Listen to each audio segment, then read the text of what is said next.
টেন্সের সাথে right form ভার্বের একটা কিন্তু গভীর একটা সম্পর্ক। টেন্সের সাথে রাইট ফর্ম ভার্ব, কমপ্লিটিং সেন্টেন্সের একটা সিকোয়েন্স অফ টেন্স আছে। তো এইগুলোর সাথে বেশ একটা গভীর সম্পর্ক আছে। তো এইভাবে ক্রম অনুযায়ী পড়লে আপনি আরো কি, হয়তো রাইট ফর্ম ভার্বে এমন আলোচনাটা নাই যেটা রাইট ফর্ম ভার্বেই আসে। তো কেমন দেখা যাচ্ছে কমপ্লিটিং সেন্টেন্সেস যেটা আসে, কমপ্লিটিং সেন্টেন্স যেটা আছে, তো ওইখানে কোনো একটা রুল দেখা যায় আমাদের রাইট ফর্ম ভার্বের মধ্যে চলে আসে। যেমন কি কমপ্লিটিং এর মধ্যে কি কন্ডিশনালের ব্যাপারগুলো আছে না, আছে। আবার এই কন্ডিশনাল কিন্তু রাইট ফর্ম ভার্বের মধ্যেও আছে।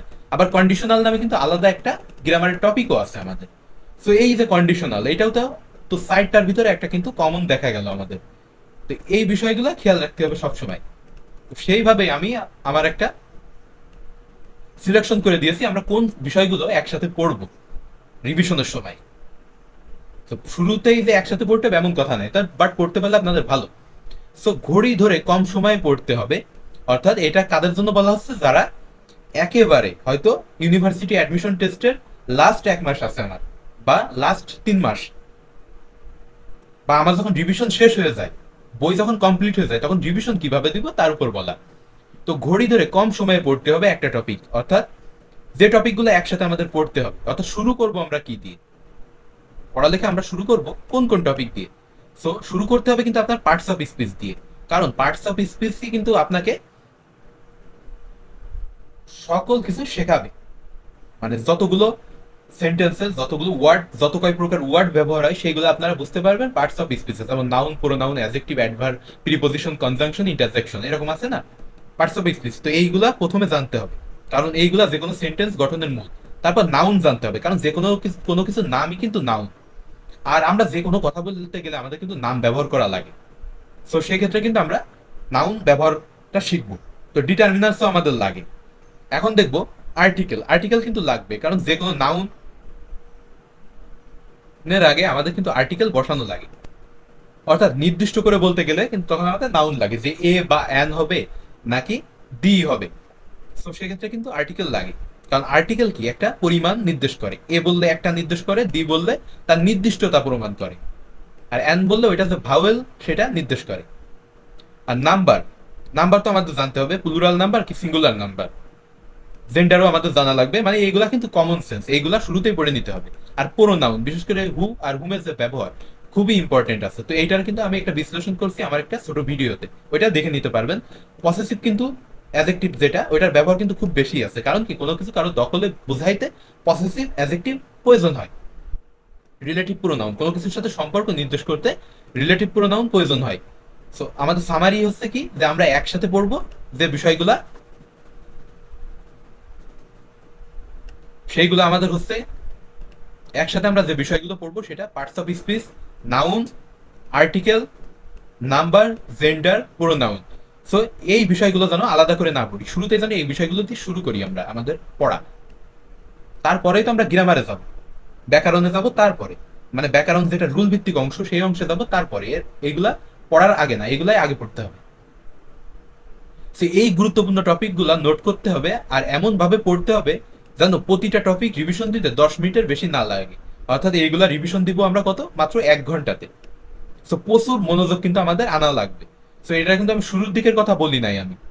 এইগুলো হয়তো আপনার একটা টপিক শিখতে হয়তো 3-4 দিনও লেগে যেতে পারে, নো ম্যাটার। বাট যখন রিভিশন দিবেন, যখন একটা টপিক শেষ হবে, তো তার কিওয়ার্ড গুলো এমন সুন্দরভাবে নোট করবেন যাতে রিভিশন দিতে সর্বোচ্চ 10 মিনিট লাগে এক একটা টপিক। সো এখানে 6টা টপিক ছিল, আমরা যেন 1 ঘন্টায় কমপ্লিট করতে পারি। এখন দ্বিতীয় টপিক, আমাদের কোন টপিকগুলো দেখতে হবে। তো একটু হায়ার টপিক আছে, মানে পার্টস অফ স্পিচের সাথে মিল রেখে আমরা চলে আসলাম। যেমন দেখেন এখানে ভার্বের ভিতর আসে জিরান্ড, পার্টিসিপল আর ট্রান্সিটিভ। সো এই যে জিরান্ড কাজ করে কার, অ্যাডজেক্টিভ আর নাউনের কাজ করে, পার্টিসিপল কার, অ্যাডজেক্টিভ আর ভার্বের কাজ করে, আর জিরান্ড কাজ করে ভার্ব আর নাউনের কাজ করে জিরান্ড। আর পার্টিসিপল কি, ভার্ব আর অ্যাডজেক্টিভের কাজ করে। ট্রান্সিটিভ কি, একটা সকর্ম ক্রিয়া যার অবজেক্টিভ আছে। আর ডিগ্রি অফ কম্পারিজন, এখানে তো জানি আমরা অ্যাডভার্ব আর অ্যাডজেক্টিভের যে ব্যবহারটা সেটাই দেখানো হয়, যে he is the best boy in the class. তো সেই বেস্ট এটা কি অ্যাডজেক্টিভ ছিল না। আবার কি অ্যাডভার্বেরও ইউজ আমরা দেখে থাকি, অ্যাডভার্ব আর ইউজ অ্যাডজেক্টিভের ইউজ হয়ে থাকে ডিগ্রিতে। আর অ্যাডজেক্টিভ এগুলা কিন্তু একটু বিস্তারিত। সো এগুলা অ্যাডজেক্টিভ আর অ্যাডভার্বের ব্যবহার কিন্তু প্রচুর বেশি আমাদের যে কোনো সেন্টেন্সের ক্ষেত্রে। তো সেই ক্ষেত্রে আমাদের এইগুলো একসাথে পড়তে হবে। আর position of parts of speech এটা কখন পড়বেন, যখন এই 1 আর 2 সব শেষ হয়ে যাবে, তখন পাসেজে পজিশন অফ পার্টস অফ স্পিচটা দেখতে হবে। তো এইগুলা আমরা কিভাবে মানে রিভিশন দিব। তো অ্যাডজেক্টিভটা আমরা হয়তো 15-20 মিনিট আমার সময় লাগতে পারে রিভিশন দিতে, অ্যাডভার্বটাও আমার হয়তো সর্বোচ্চ ম্যাক্সিমাম 20 মিনিট, আর পার্টস অফ স্পিচ 20 মিনিট। আর এইগুলা কিন্তু শর্ট শর্ট আছে, সো 10 মিনিটে আপনি দিতে পারবেন adjective, adverb, degree of comparison. এটা একটু সময় লাগবে, হয়তো 15 বা 20 মিনিট লাগবে কমপ্লিট করতে।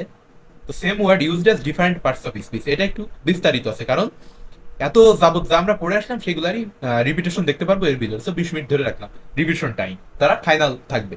আর যারা শুরু করবে তারা ইচ্ছা মতো, হয়তো কারো 2 ঘন্টাও লাগতে পারে, কারো হয়তো একদিনও লাগতে পারে একটা টপিক শেষ করতে, নো ম্যাটার। তৃতীয় যে টপিকটা আমরা দেখব সেটা হচ্ছে আইডেন্টিফিকেশন অফ টেন্স। এইটা দিয়ে আমরা শুরু করব তৃতীয় ধাপে, যেটা আমার তৃতীয় ধাপে যে সেটটা হবে সেটা হবে এইটা। সো সিকোয়েন্স অফ টেন্সটা দেখবো আমরা, আর ন্যারেশন দেখবো। দেখেন ন্যারেশনের সাথে টেন্সের কিন্তু মিল আছে, কারণ আমরা কি করি, প্রেজেন্টে থাকি তার ফিউচার করি না, আবার সিম্পল যদি প্রেজেন্ট বা পাস্ট থাকে তারে কি করি, সিম্পল তাইলে পারফেক্ট করে দিই তারে, এমন করি না। সো সিকোয়েন্স অফ টেন্স বা আইডেন্টিফিকেশন অফ টেন্সের সাথে ন্যারেশনের যথেষ্ট মিল। কন্ডিশনাল সেন্টেন্সও তো টেন্সের ব্যবহার প্রচুর থাকে। রাইট ফর্ম ভার্বও কিন্তু, মানে ভার্বের রাইট ফর্ম, অর্থাৎ সেইটা ভার্বটারে আপনি কোন টেন্সে নিয়ে যাবেন, তো সেইটা কিন্তু রাইট ফর্ম ভার্বে আলোচনা করা হয়। আরো কি এক্সট্রা আলোচনা করা হয় সিঙ্গুলার আর প্লুরাল, সো এটার আলোচনা খুবই কম, মেইনলি কিন্তু টেন্সের উপরেই ফোকাস করে রাইট ফর্ম অফ ভার্ব। আর সাবজেক্ট ভার্ব এগ্রিমেন্ট এইটাও কিন্তু তাই, মানে সাবজেক্ট অনুযায়ী ভার্বের ব্যবহার। সো এইটার ক্ষেত্রেও কিন্তু টেন্সের একটা ব্যবহার আসে। আর ভয়েস তো আমরা জানি যে একটা টেন্সের ব্যবহার বেশ হয়। সো এইগুলাকে আমরা টেন্স ক্যাটাগরিতে রেখে এই 7টা একসাথে আমরা পড়বো। আর এইগুলা কিন্তু মোস্ট ইম্পর্টেন্ট টপিক যে কোনো অ্যাডমিশন টেস্টের ক্ষেত্রে। চতুর্থ যে বিষয়গুলো আমরা দেখব, এখন আমরা একটু নিউ কিছু শেখার চেষ্টা করবো। এগুলো তো আমরা ইন্টারে পড়ে আসি, বাট এখন নিউ কিছু শেখার চেষ্টা করবো। সেটা হচ্ছে চতুর্থ ধাপে যেগুলো আমরা শেষ করবো সেগুলো হচ্ছে কি কনজাংশন বা লিঙ্কার। এগুলো বেশ easy. Parallelism and structure agreement এগুলো অনেক ইজি। যেমন অ্যান্ড এর দুই পাশে কিন্তু সমজাতীয় হবে, অর্থাৎ এইখানে যদি সিঙ্গুলার বসে এখানেও সিঙ্গুলার হবে, এখানে যদি পাস্টে থাকে এখানেও পাস্ট টেন্সে হবে। সো এটা বলে প্যারালেলিজম, মানে সমান্তরালকরণ। আইডেন্টিফিকেশন অফ ফ্রেজ, অর্থাৎ সেটা কি নাউন ফ্রেজ, অ্যাডজেক্টিভ ফ্রেজ, না অ্যাডভার্বিয়াল ফ্রেজ, ক্লাসটা ওটাই নাউন ক্লাস নাকি অ্যাডজেক্টিভ ক্লাস না অ্যাডভার্বিয়াল ক্লাস। তো এই সাইডটারে কিন্তু আমরা এক সেট আকারে পড়বো। তাইলে এই ক্ষেত্রে একটা জিনিস লাভ হবে, কারণ আপনি অনেক সময় হয়তো দেখা গেল ফ্রেজটারে আলাদা করে শিখলেন, আর হয়তো অন্য কিছু শেখার পরে আবার হয়তো ক্লাসটা শিখলেন।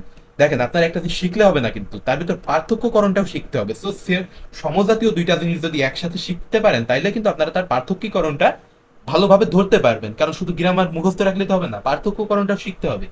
এটা দেখেন একটা ফেরেজ কি আর একটা কুলাস কি, এই দুইটার মধ্যে আমার পার্থক্য লাগবে না। যেমন ফেরেজে হয় কি, ফেরেজ হচ্ছে একগুচ্ছ শব্দ সমষ্টি, যেখানে আপনার কি থাকে না, কোনো ফিনাইট ভার্ব থাকে না, বাট কুলাসে কিন্তু ফিনাইট ভার্ব থাকতে পারে। সো এই ক্ষেত্রে একটা কি বেসিক স্ট্রাকচারটা আমরা জানতে পারবেন। সাথে কি সিম্পল, কমপ্লেক্স আর কম্পাউন্ড, এক্ষেত্রেও এগুলোর ব্যবহার অনেক, ক্লাসের ব্যবহার কিন্তু আছে। যেমন প্রিন্সিপাল ক্লাস আর সাবঅর্ডিনেট ক্লাস, এই দুইটার ব্যবহার কিন্তু, যেমন সিম্পল সেন্টেন্সে কি হয়, একটি মাত্র প্রিন্সিপাল ক্লজ থাকে। কমপ্লেক্স সেন্টেন্সে কি হয়, কমপ্লেক্স সেন্টেন্সে থাকে কি সাবঅর্ডিনেট ক্লজের যে ব্যবহারটা এটাই কিন্তু মেইন হয়ে থাকে। আর কম্পাউন্ড সেন্টেন্সে দুইটা প্রিন্সিপাল ক্লজ থাকে। আর কাইন্ডস অফ সেন্টেন্স যেমন assertive sentence, interrogative sentence, imperative sentence, operative sentence, exclamatory sentence, এই যে ব্যবহারগুলো হয়ে থাকে না।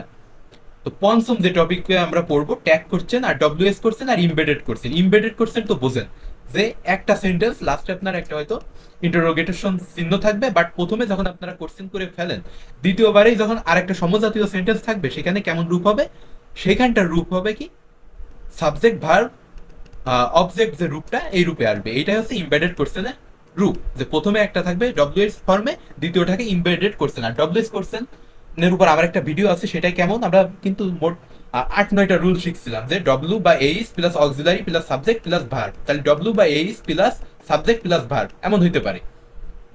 আবার auxiliary plus subject plus verb, আবার কি be plus subject plus verb, ভিন্নভাবে ডব্লিউএস কোশ্চেন হয়ে থাকে। তো খুব ইম্পর্টেন্ট এই টপিকটা। ট্যাগ কোশ্চেন বাদে এখানে যে ডব্লিউএস আর ইমবেডেড অনেক ইম্পর্টেন্ট। আর ট্যাগ কোশ্চেন চিরজীবন আমরা শিখে আসি, বাট এটার বেসিক আমাদের কিন্তু কোনোভাবেই কমপ্লিট না। সো খুব ইম্পর্টেন্সের সাথে এটা দেখতে হবে। আর কিছু টপিক আছে যেগুলো পড়তে অনেক সহজ আর খুব সংক্ষিপ্ত সময়ে শেষ করা পসিবল। তো তার মধ্যে হচ্ছে এইগুলা, ড্যাংলিং মডিফায়ার আছে, স্পেলিং আছে। অর্থাৎ ড্যাংলিং মডিফায়ার কি? আপনি হয়তো বলতেছেন যে হেঁটে যেই আমরা বাগানে প্রবেশ করলাম, তো এইখানে ড্যাংলিং কোশ্চেনের ক্ষেত্রে হয় কি যে যে যে কাজটা করতেছে তারপরেই যেন সে বসে, এমন একটা ভাবটা আছে ড্যাংলিং কোশ্চেন। অর্থাৎ দোদুল্যমানতা একটা বোঝায়। আর মডিফায়ার তো আমরা জানি মডিফাই করা। স্পেলিং তো বানান শুদ্ধিকরণ অনেক ইম্পর্টেন্ট। স্পেলিংটা কিন্তু অনেক ইম্পর্টেন্ট। বানান আপনি সেই ইন্টারের এক্সাম বলেন, বাংলা ব্যাকরণ দেখবে স্পেলিং ব্যাপক আসে, অর্থাৎ কি বানান শুদ্ধিকরণ। আর স্পেলিং কিন্তু যে কোনো ভার্সিটিতে প্রচুর আসে, ডব্লিউএস কোশ্চেনের মতো। অ্যাফার্মেটিভ নেগেটিভ এগ্রিমেন্ট, এটা কিন্তু আমার একটা পূর্ণ ভিডিও আছে, এটা দেখে নেবেন মাস্ট। সাবজেক্টিভের উপরেও আমার একটা পূর্ণ ভিডিও আছে, এত সহজে আপনারা জীবনেও শিখতে পারবেন না আমার ভিডিওটা বাদে। সো ইনভার্সন আছে, রিডান্ডেন্সি কি বাহুল্যতা দোষ, এইগুলাও আছে। তো এগুলো সহজ টপিক, তো আপনারা এগুলো লাস্টের দিকে দেখবেন এসে, সবকিছু যখন বুঝে যাবেন তখন দেখবেন। আর কিছু আছে মুখস্থ টপিক, যেমন ভোকাবুলারি মাস্ট পড়বেন, অনেক ইম্পর্টেন্ট। এর ইম্পর্টেন্টের কোনো জুড়ি নাই। আর গ্রুপ ভার্ব অনেক ইম্পর্টেন্ট, বিশেষ করে যারা স্পোকেন ইংলিশ আছে খুব ইম্পর্টেন্ট। এছাড়াও ইউনিভার্সিটিতে এসে থেকে প্রিপোজিশনটা অনেক ইম্পর্টেন্ট। প্রিপোজিশনটা স্পেলিং এর মতোই ইম্পর্টেন্ট। স্পেলিং প্রিপোজিশন এইগুলা কোনো চাকরি বা অ্যাডমিশন টেস্টের এক্সামে মিস যাইতে চায় না। আর ইডিওম আর ফ্রেজ ইম্পর্টেন্ট আছে, বাট অতটাও না, তারপরেও কিন্তু লাগে। এটা আপনার ভোকাবুলারি অংশে চলে যায়, মানে মুখস্থ টপিকে। ফিগার অফ স্পিচ ইম্পর্টেন্ট আছে, ফরেন ফ্রেজটাও ইম্পর্টেন্ট আছে, যেমন ল্যাটিন আছে, রোমান আছে। লিটারেচারটা ফিগার অফ স্পিচ এই একের ভিতরে পড়ে, কোটেশনটাও তাই। তো quotation, figure of speech, literature এগুলা একসাথে পড়ার চেষ্টা করবেন, কারণ এগুলা কোনো বিখ্যাত দার্শনিক মনীষীর উক্তি অথবা কোনটা ছন্দে লেখা, কোনটা কোন ছন্দে লেখা, সেটা আপনার লিটারেচারের ভিতর আসে। ফিগার অফ স্পিচের ভিতরে যে পার্সনিফিকেশন আসে না, যে the exam is knocking at the door, যে এক্সাম দরজায় খটখট করছে। অ্যানালজিটা তো আমরা জানি যে সম শোনায় আর কি, সেটা হচ্ছে অ্যানালজি। অ্যানালজিটা কি?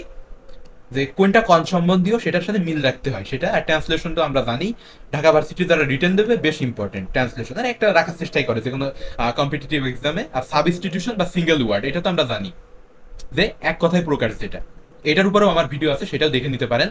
তো এত কিছু তো অনেক বললাম, তো সেগুলার পরে আপনারা সামারি হিসাবে কি পড়ে নিবেন?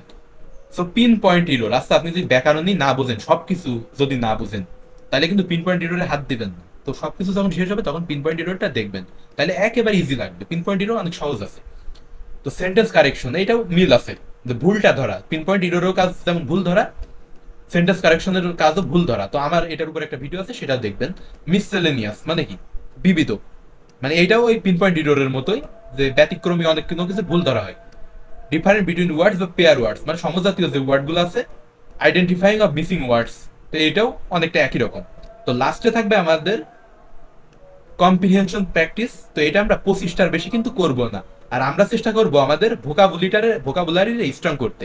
কম্প্রিহেনশন অফ সেন্টেন্সের ক্ষেত্রে ভোকাবুলারি স্ট্রং থাকা অতীব দরকার।